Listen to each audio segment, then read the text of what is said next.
I don't know if you guys saw the Wendy Williams special yesterday. Wendy Williams. I had nightmares last night. I watched it. I watched the whole thing. 1, 2, 3. Wendy Williams has said terrible things about me. At one time in my life, she would say whatever she wanted. You know, that's what she did. She invented the, the clout talk, where you talked and it was shock jock, and she talked shit about a lot of people, man. And so now we seen this documentary. When we didn't see the documentary, and I talked to different artists about her, pretty much their perception was, yo, it's karma. Cause she used to talk about everybody. Real talk. And before she got sick or whatever the case may be, I found a way in my heart, because Jesus forgave, to forgive Wendy Williams and become cool with her. Now, Joe, but you haven't forgiven her. If you never robbed me, if you never stole money, my wife, my arch enemy, I could find a way to forgive you. I will forgive you. And so talk is cheap. So what they talking about and what she used to talk about didn't mean much to me.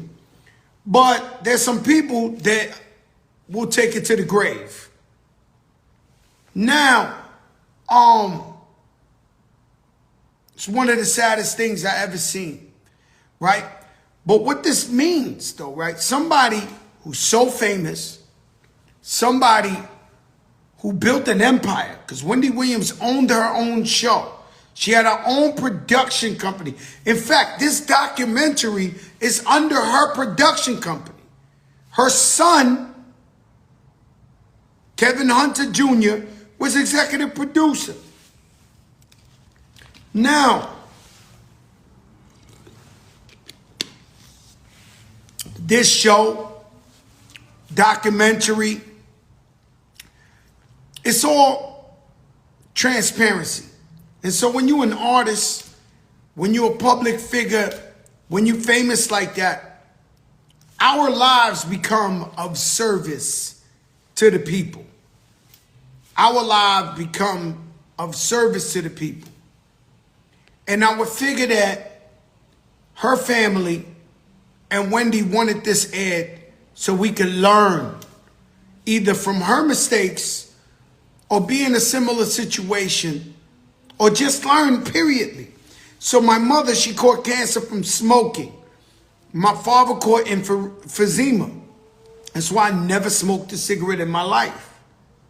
My brother, we know he had drug problems. I never used drugs in my life.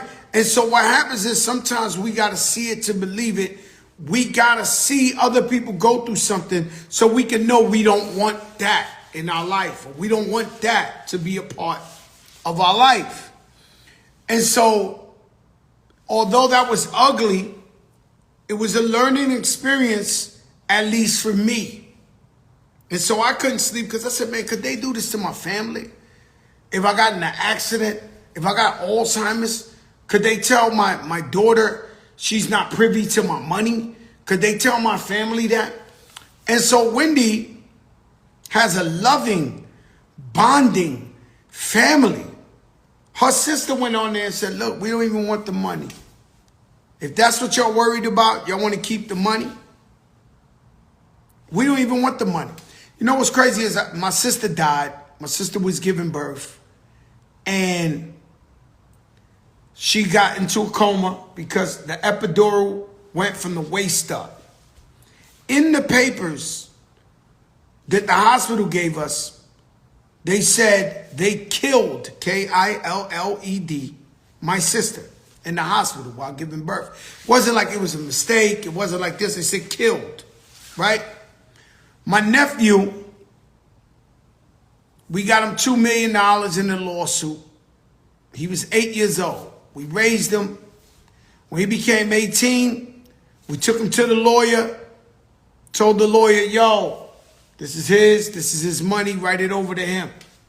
The lawyer tells me in front of my nephew, you are the first family that ever had a lawsuit that never found a way to spend the money or say, your nephew got to go to a private school for $200,000 a year. Your nephew needs a Lamborghini to drive to the store. So what people do when they're in charge and they custodians of money is they take advantage and they spend your money.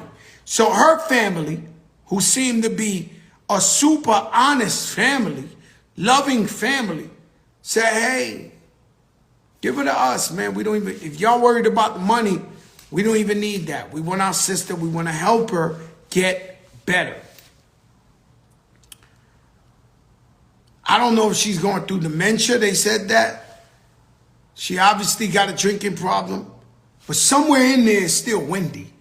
Like you would see her pop out. And she knew how to take shots. She'd be like, yeah, I'm divorced now.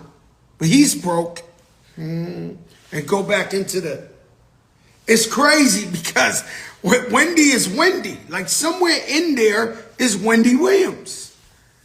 And she's always entertaining.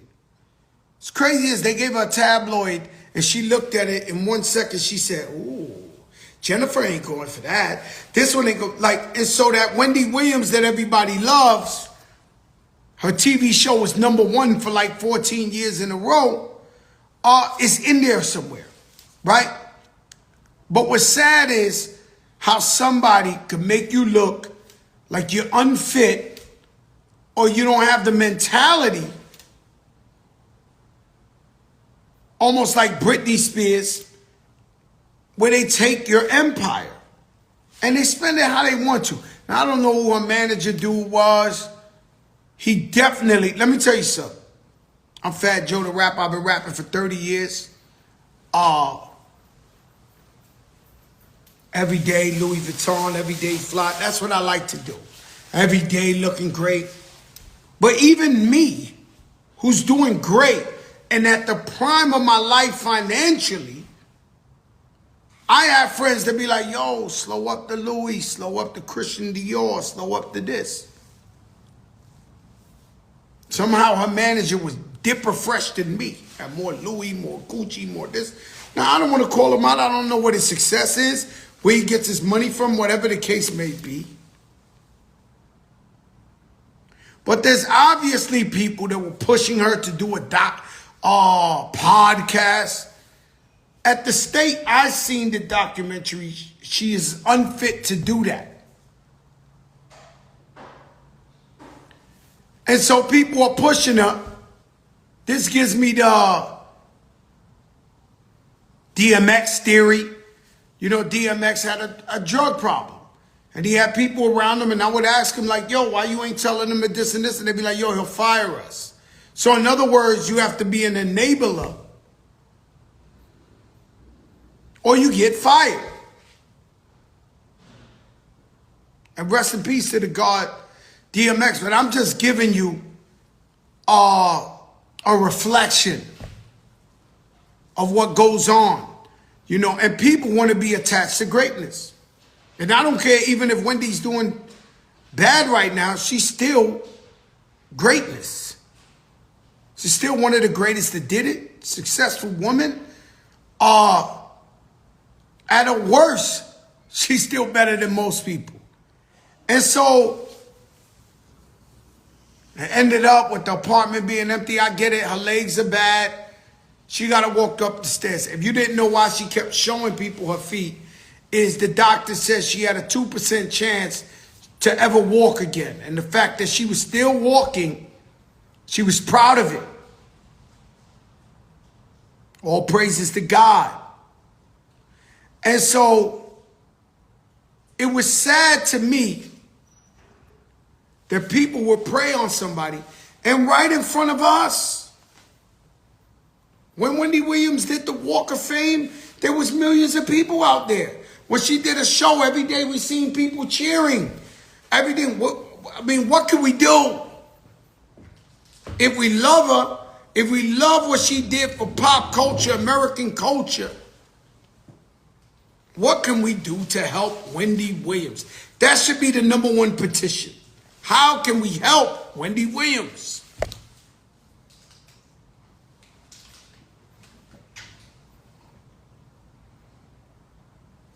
And so, I see my man Beepo on there. Beepo, you probably was the first guy from Forest when I was just a kid.